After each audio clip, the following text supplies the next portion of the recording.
Episode number 195. It was the Vengeance who, amidst the warm commendations of the audience, thus assisted the proceedings.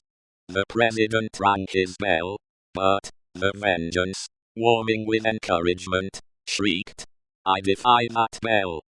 Wherein she was likewise much commended.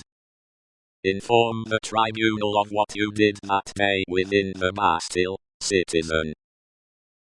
"I knew," said Defarge, looking down at his wife, who stood at the bottom of the steps on which he was raised, looking steadily up at him.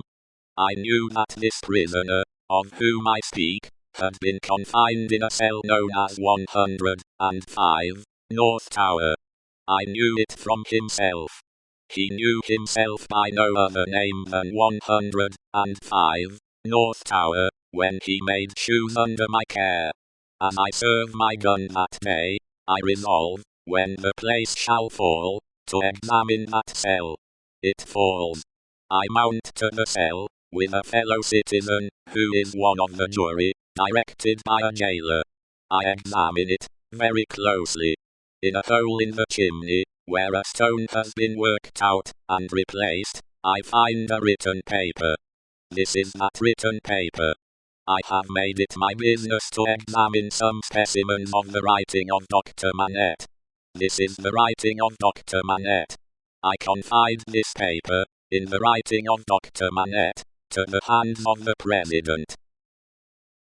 Let it be read."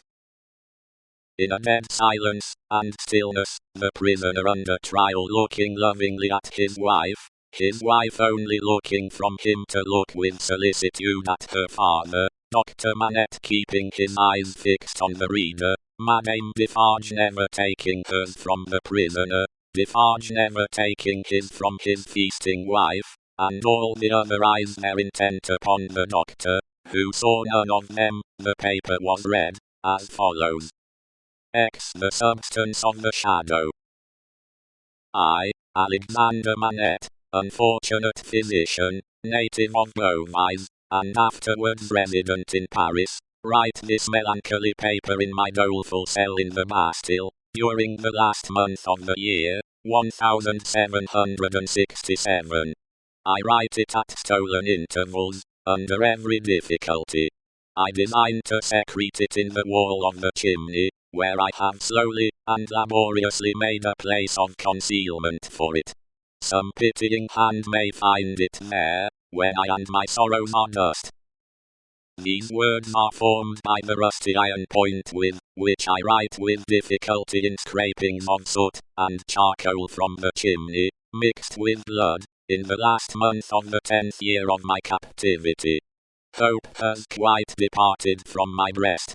I know from terrible warnings I have noted in myself that my reason will not long remain unimpaired, but I solemnly declare that I am at this time in the possession of my right mind, that my memory is exact and circumstantial, and that I write the truth as I shall answer for these my last recorded words, whether they be ever read by men, or not, at the eternal judgment seat.